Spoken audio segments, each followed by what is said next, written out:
왜 이렇게 사소한 일에 화를 내는 걸까? 도대체 뭐가 문제일까? 혹시 여러분도 가족이나 오랜 친구, 혹은 직장에서 작은 일로 싸움이 커져버린 경험 있으신가요? 내가 뭘 잘못했는지조차 모르겠는데 또 화를 내네. 이런 상황 한두 번쯤 겪어보셨을 겁니다. 특히 나이가 들수록 가족이나 가까운 사람과의 갈등은 피하고 싶어도 쉽지 않죠.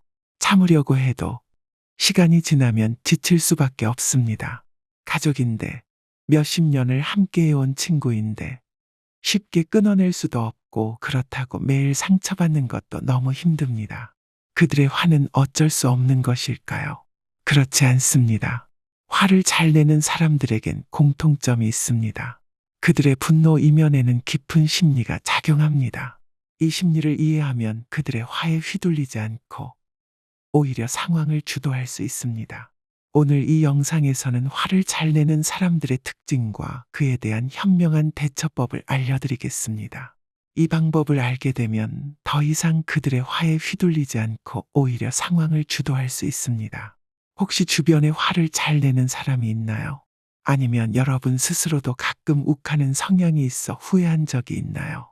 그렇다면 오늘 영상이 큰 도움이 될 것입니다. 함께 그들의 심리를 파악하고 갈등을 현명하게 해결할 방법을 이야기해 봅시다. 1. 작은 일에도 과민 반응하는 사람들. 혹시 가족 모임에서 여러분이 가볍게 농담을 했는데 누군가가 그 말을 큰 공격으로 받아들여 화를 낸 적 있나요?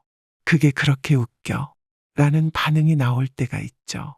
이럴 때 상대방은 그것을 마치 자신의 자존심을 건드린 것처럼 느끼며 화를 냅니다. 이런 상황, 참 답답하죠. 이런 사람들은 작은 일에도 큰 상처를 받습니다. 그 상처를 방어하기 위해 공격적인 태도를 취하는 겁니다. 그들의 화는 작은 불씨에서 시작될지 모르지만 순식간에 큰 불길로 번져버릴 수 있습니다. 이때 중요한 점은 그들의 반응이 나를 공격하는 것이 아니라 그들 스스로의 불안정한 내면에서 비롯된 것임을 이해하는 것입니다. 상대의 과민 반응은 그들의 문제입니다. 나를 향한 공격으로 받아들이지 마세요.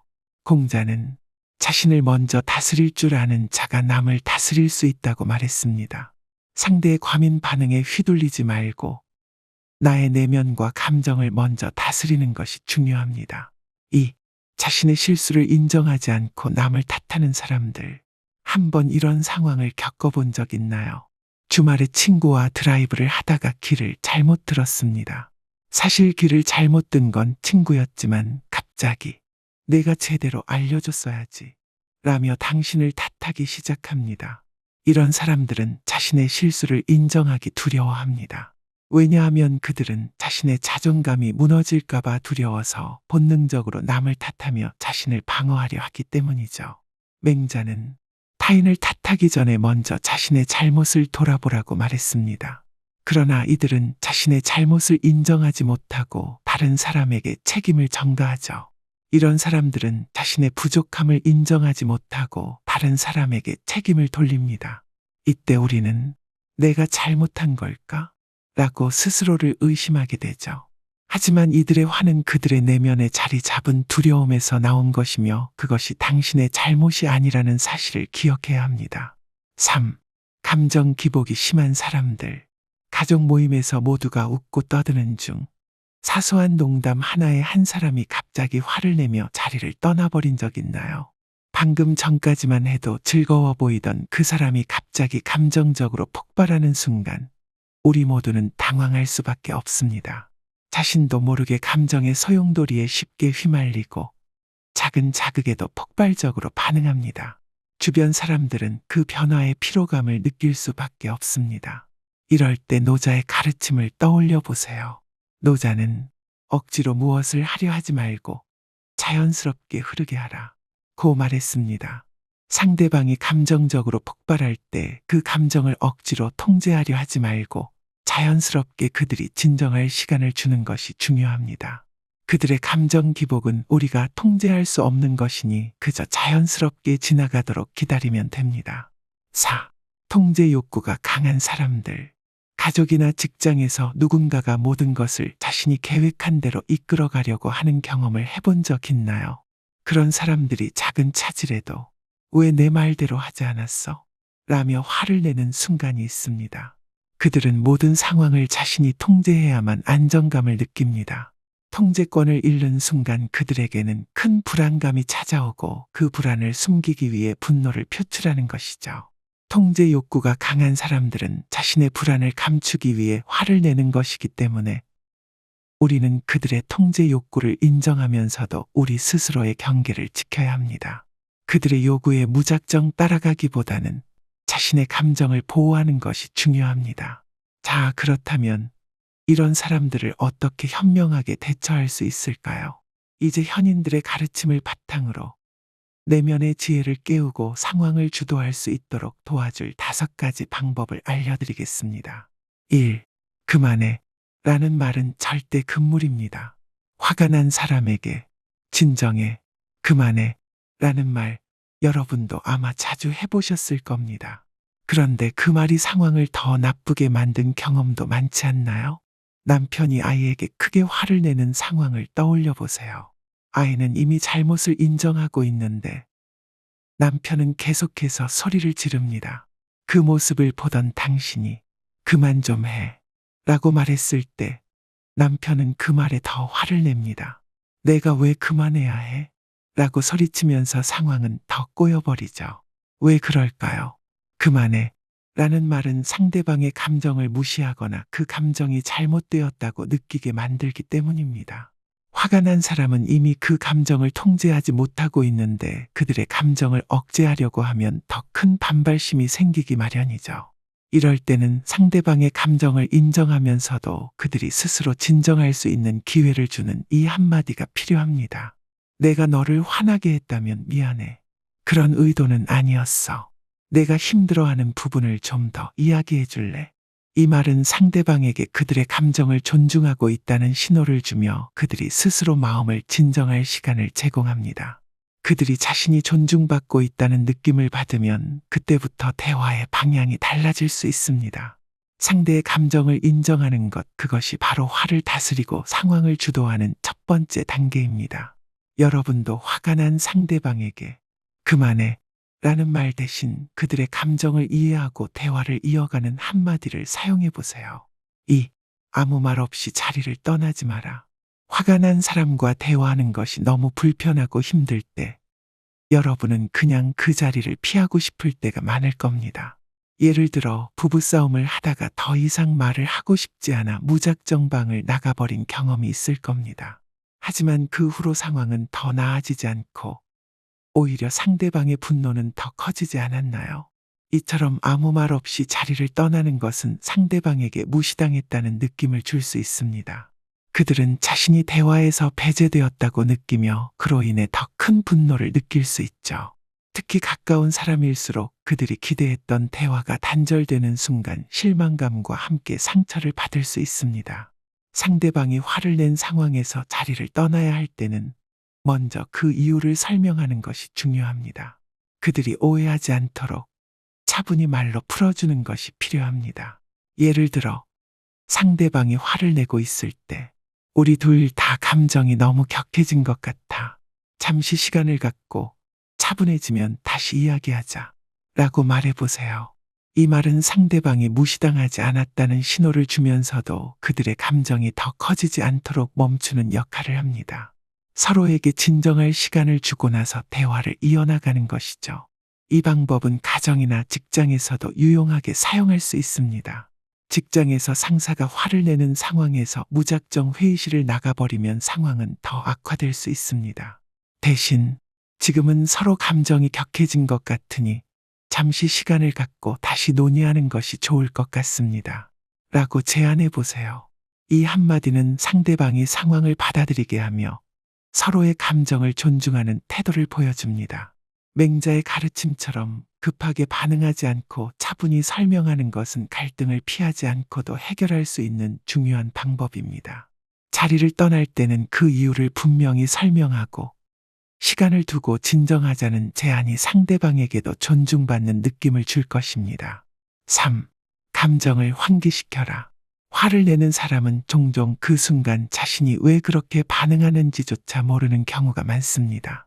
그들의 분노는 실제 상황보다는 쌓여있던 스트레스나 불안에서 비롯된 경우가 많죠. 예를 들어 직장에서 상사가 작은 실수에 과하게 화를 낸다면 그 순간의 실수보다 그 전부터 쌓여있던 스트레스가 더 큰 이유일 수 있습니다. 이럴 때 상대방의 감정을 직접적으로 자극하지 않고 감정을 환기시키는 질문을 던지는 것이 필요합니다. 앞서 잠깐 말씀드렸듯 노자는 억지로 무언가를 통제하려 하지 말고 자연스럽게 흐르게 하라는 철학을 강조했습니다. 사람의 감정도 마찬가지입니다. 억지로 그들의 화를 잠재우려 하기보다는 그들이 스스로 돌아볼 수 있게 유도하는 것이 효과적일 때가 많습니다. 예를 들자면 상사가 갑자기 화를 내는 상황에서 오늘 무슨 일 있으셨나요? 라고 물어보는 것만으로도 그들의 감정을 환기시킬 수 있습니다. 이 질문은 그들에게 지금의 상황이 단순한 실수 때문이 아니라 다른 문제에서 비롯된 것일 수도 있다는 생각을 하게 만듭니다. 그들은 스스로 자신의 감정 상태를 되돌아보고 화가 진정될 기회를 얻게 되죠. 이 방법은 가족이나 친구 관계에서도 매우 유용합니다. 친구가 갑자기 사소한 일에 화를 냈을 때 무슨 일이 있었어? 라고 물어보세요. 이 질문 하나로도 상대방은 자신이 왜 그렇게 화를 냈는지 생각해 보게 됩니다. 그들이 감정을 정리하고 왜 화가 났는지 스스로 깨닫게 하는 순간 그들의 화는 자연스럽게 가라앉습니다. 감정을 환기시키는 질문은 상황을 평화롭게 풀어가는 강력한 도구입니다. 상대방이 스스로 그 감정을 되돌아보도록 도와주는 것이 갈등을 해결하는 가장 현명한 방법 중 하나입니다. 4. 경계를 설정하라. 상대방의 감정을 이해하고 받아주는 것은 중요하지만 그 과정에서 나 자신을 잃어버리면 안 됩니다. 타인의 감정을 무조건 받아주기만 하면 결국 우리 자신의 감정이 상처받고 점차 지쳐갑니다. 특히 가까운 사람일수록 그들의 감정을 지나치게 받아주려는 경향이 강하죠. 남편이 회사에서 스트레스를 많이 받아 집에서도 자주 화를 내는 상황을 상상해 보세요. 처음엔 그 스트레스를 이해하고 참아주지만 시간이 지나면서 지쳐가는 자신을 발견하게 됩니다. 결국에는 나도 감정적으로 피폐해지게 되죠. 이럴 때 경계를 설정하는 한마디가 필요합니다. 상대방의 감정을 받아주면서도 내 자신을 보호할 수 있는 방법은 상대에게 내가 어디까지 받아줄 수 있는지 분명하게 표현하는 것입니다. 이렇게 말할 수 있습니다. 내가 왜 화가 나는지 이해해. 하지만 이런 식으로 이야기하면 나도 상처를 받아. 이 한마디는 상대방의 감정을 인정하면서도 더 이상 그들이 나를 상처 주지 않도록 선을 그어주는 역할을 합니다. 이는 단순한 거절이나 비난이 아니라 건강한 관계를 유지하기 위한 필수적인 조치입니다. 아리스토텔레스는 지혜로운 사람은 타인의 감정을 받아들이되 동시에 자신의 감정도 지켜야 한다고 말했습니다. 이는 우리에게 중요한 교훈을 줍니다. 상대방의 감정을 무조건 받아주기보다는 그들과의 관계에서 나 자신을 지키는 경계를 설정하는 것이야말로 성숙한 관계를 유지하는 핵심입니다. 경계를 설정하는 것은 절대 상대방을 배척하거나 상처를 주려는 행동이 아닙니다. 오히려 서로의 감정을 존중하며 더 건강한 관계를 만들어가는 과정입니다. 예를 들어 남편이 화를 낼 때 내가 화를 내는 건 이해하지만 이런 식으로 대화하면 나도 상처받아 라고 말함으로써 그들도 자신이 상대방에게 얼마나 큰 상처를 주고 있는지 자각하게 됩니다. 이 방법은 직장에서도 매우 효과적입니다. 상사가 감정적으로 화를 내며 무리한 요구를 할 때도 그들의 요구를 무조건 받아들이는 대신 이렇게 말할 수 있습니다. 이사님의 감정을 이해하지만 이런 방식으로 이야기하시면 저도 힘들어집니다. 경계를 분명하게 설정하면 상대방도 자신의 감정이 다른 사람에게 부정적인 영향을 미치고 있다는 사실을 깨닫게 될 것입니다. 결국 경계를 설정하는 것은 상대방에게 나 자신을 존중받을 수 있는 기회를 제공하는 것과 같습니다. 상대방이 자신의 감정을 절제하면서도 나를 존중할 수 있도록 도와주는 것이죠. 경계를 설정하지 않으면 관계는 계속해서 일방적으로 흐르게 되고 그로 인해 상처받는 쪽은 늘 우리 자신이 될 수밖에 없습니다. 5. 감정을 인정하고 해결책을 제시하라. 화가 난 상대방의 감정을 단순히 인정하는 것만으로는 문제가 완전히 해결되지 않습니다. 감정을 받아주는 것에 그친다면 일시적으로 상황이 진정되겠지만 갈등의 근본적인 문제는 그대로 남아있을 수 있습니다. 특히 화를 내는 사람들은 자신의 감정이 인정받았다는 사실에 만족할 수 있지만 문제 해결을 위한 구체적인 해결책이 없다면 같은 상황이 반복될 가능성이 큽니다. 예를 들어 직장에서 프로젝트가 지연된 상황에서 동료가 화를 내며 당신에게 책임을 전가하는 경우를 상상해 보세요. 그들이 이 프로젝트가 늦어진 건 내 탓이야 라고 소리칠 때 내가 화가 나는 건 이해해 라고만 말하는 것만으로는 갈등이 풀리지 않습니다. 그 말은 단지 감정을 인정한 것일 뿐 문제 해결을 위한 구체적인 방안이 나오지 않기 때문입니다. 이럴 때 필요한 것이 바로 이 한마디입니다.